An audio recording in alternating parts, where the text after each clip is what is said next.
հայկական նավական կերպի մասին։ Ուրեմն ոչ միայն սիրո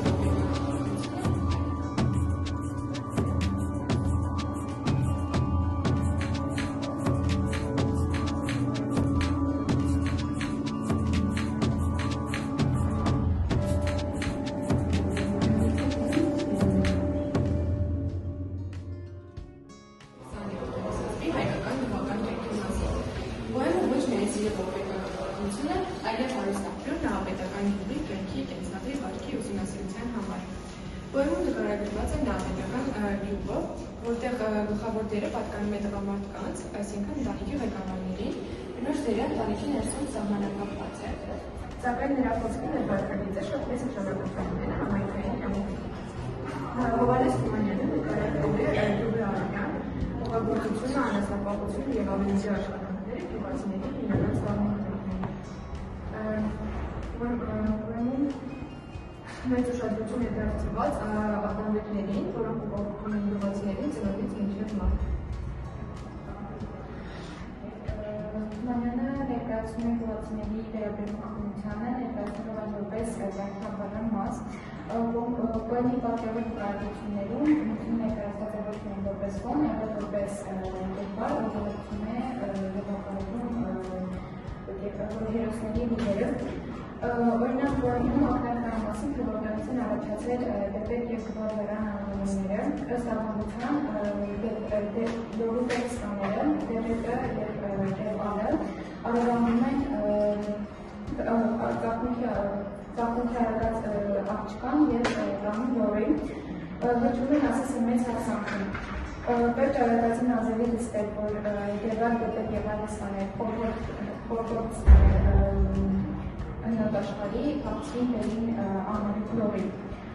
Պոեմի նախերգանքում շնչավորում են բնության պահապան որդիները, փերիների եղող բնության հետ սկսում են անուշի և սարերի կաղամարի կսերը։ Սիրությունները վկայում են, որ դեռևս միջնադարից մինչև մեր օրերը համբարձման տոնին ժողովուրդը գնացել է ուղղել։ Համբարձման տոնի նշանավոր ուղղափայտերից են Վարդենի գյուղի թուրքմանուկը, Լուսագյուղի թուրքմանուկը, Արցախի Սրբարաշեն գյուղի 2000 տարեկան սոսին և այլ շատ սրբատեղիներ։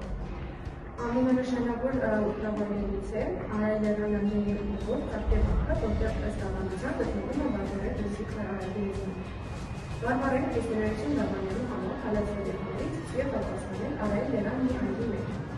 Հայրը փորձներից իմանում է չկարողանալու փորերը և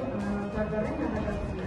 Նահատակությունից առաջ Վարվարեն անիծում է հայրին և նրանք իրենց գործարներին են քարանում։ Շատ մարդիկ գալիս են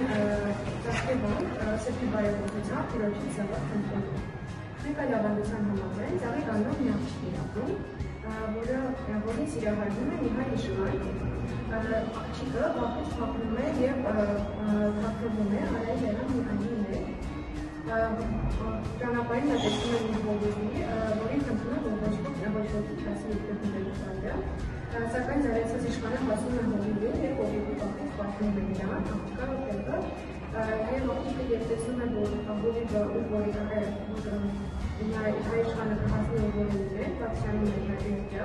և իրենց հաճելում, այդտեղից է գալիս է Կապկեվան անվանումը։ Տարիներ պատահական մասնակցելու կերպերում տիրոջ մեկ այլ հետաքրքիր և պատմաշական սովորական, բայց մարդկական օրենքների հավատարիմները անհետում է տարածել դրած աղջկան դուրս գնա, որի այլի անձկան ծեղուցուկ լինի թափ սարը, որի չերևաս աչքից մյուս անգամ գետին է եկել երկար հասակը, տեսար, որ նրան ատում են ուսին, տեսար չեն հերևները, դու քանի դիպում ես փողոցին, որ վերս կերպ պախշում իրա հետ։ Նուր է հասնում, որ Մոսին սպանել է Սարերը։ Մոսին դարանքվիրավոր, որովհետև ենթարկվում միջավայրի պահանջներին իր պատողը կարողություն է սպանում է ընկերոջը, խորտակում քրոջկյանքությունը։ Ում արտասպանը դուրս եկավ ձորից, դեմքը այլայնված դարված քնորով, սարսափ է կախում արմատ աչքերին և կերպարը հատված է բոլոր։ Գեղարվեստական նկարները Սարերի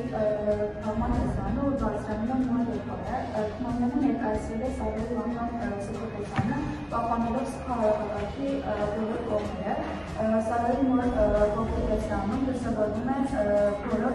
սփահարակարգի բոլոր կողմերը։ Նկարագրի հավաստագրությունները թաղման ժամանակ ամեն կողմտեսանով ոսկե է ներկայացվում, այսինքն նրա մատան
գաղտնիքները, երասիտապատական ամենությունը և հասարակության վերաբերումը դեպի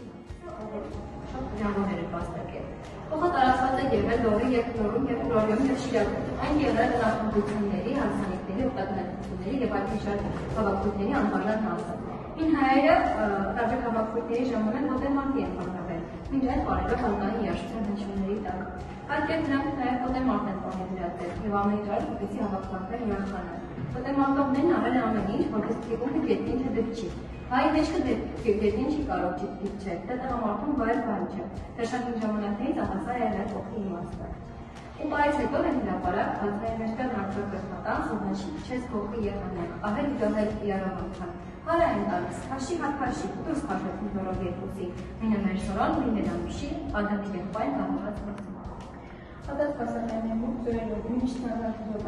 նոտադատին ամբորդի արջևի իգիքնիրով և ինչի զարկերի դեր իգին։ Սարուն ուտումնորով չի զարկնում դերոչի դեպին, տեսնելով ամուշին մորանյան սովորիքը, մոսին թոսկլուով սկսում է տահել, մոսին սարքիք գրավորված դուրս է գալիս ասանքատունի ինքնի անխոսելով հնում։ Ամոտ կեզ մոսի, թուք նախատին, ամոտ կեզ մակոված իգիքին, մի ամունը ճիշի, մի բոյիք մտից, տերքը թունքը չեր տեսել գետին, ինչպես դու մեր ենք ասարին նա, երբ նա մեր մոտքին կանքան, երբ դու կուչ կասկարկին սարոյից ընկան, նրանից հետո երևասանան, եկա ձերես բանիստի կուտուքն, գավդա տեսկարար փողանտեք կեղին, թերմերի դեպի գետին է մտի, տանը վերեկին իդիք պտտի։ Մոսի խոսքից երևում է, որ նա նահապետական միջավայրի հարևան հավաքային հնոտակատին և սովորիքին։ Մոսին ակերում ամուշին սարոյից հանցվել, որ ժամանակ անց սարին մաքսում է անուշին։ Աղջիկ բաղցերը տարածված է եղել տեղված ժամանակագրությունների և աշխարհագրությունների, իմ հայկական իրականության մեջ ամուսնության ձևերը երեքին, կրման ամուսնության, միջնորդության ամուսնության և բարեկամական ամուսնության աղջիկ բաղցները։ Առաջին անգամ աղջիկ բաղցների տեսանին հանդիպում է կապաշած և աշարած տեղավորակին։ Աղջիկ բաղցները տեղի ունի ճանաչման պատվարները, օրինակ երկու կողմերը, երկուսներ սիրունների վար, և երկու կողմերը իրար անծանոթ են, և կողմերից երկու շարժը համապատասխան սերակցություն, և աղջկա ծնողները կողմերին նկատի ունենալու և այս սերակցություն և այլն։ Սրաբանաշատ ժամանակ աղջիկը դեմ գնալու ծնողներին այդ խաղթում է, այսինքն աղջանարաբանների շեկարողները մեր հատ իմաստում։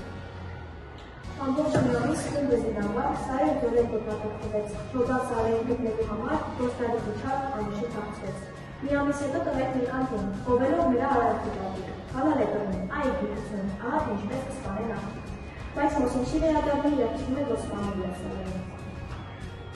Այնուհետև խորհում երևում է կալեին մայրը, որը ինչպես գյուղենացած մարդիկ հավատում են աղջատուշատումներին։ Աղջիկի շապի հոգից սիրեց, հիկա եկեցի, ես ինչ է ասում։ Աչքս խավարի, տեսիք դառնալի, տեսիք տնտեսիք դիշնից սիրարազում։ Միմուն ծորի մեջ, մինյակ ծորի մեջ, ամբաղ սարոյի ոչխարը կանգնած, ձեզ է արել պահել կանչում, պահել կանչում վենտերի տվարը։ Աղջիմանը շատ բարբան ես տեսել, գալիս էր ահա, այնպես դուրս եկավ, էս չար լեզվարին։ Սարոն է եսել, տես ահա, սարոս էտ ճամփել ըկավ։ Աստված խնայի դարեջիվանին, աստված խնայի իրամբոս փորեցին ու սրտապեկ, ողին տվին հովիտին։ Ու տղետքը տխու լուլուր, իրադարձան դեպի հոն, սորում թողացի սեպտլուր, մի գերեզմանանամը։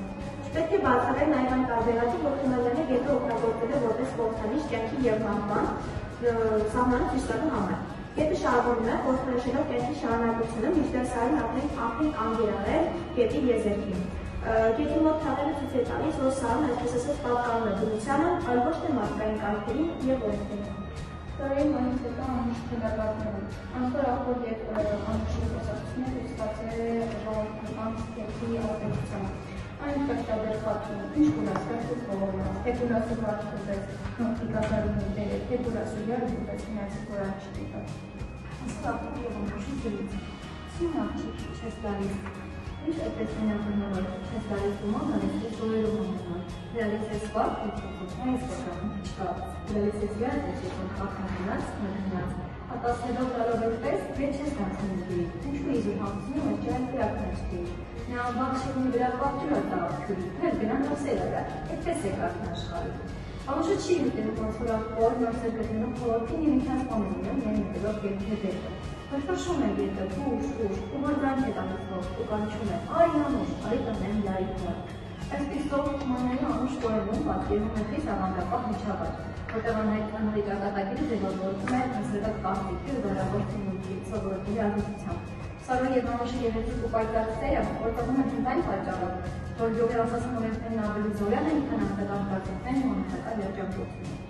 Անուշը կոմպոզիտոր Արմեն Բուխինյանը գրել է օպերային։ Այն իր ամենասիրված օպերաներից է և շատ արտաքներ ժողովրդաշրջանում կատարվում են որպես առանձին երգականի լինիում, շատ համեստ պայմաններում։ Գոհար Գասպարյանը շատ գեղեցիկ կատարել է անուշի դերը, նա շատ համացածերում ուժեղանում և նա գեղեցիկ էներ գրավում։ Նախագծային աշխատանքի դաշնակցունքը այս գիծն է, որը մենք նվիրում ենք փոքրիկ գերադարանը։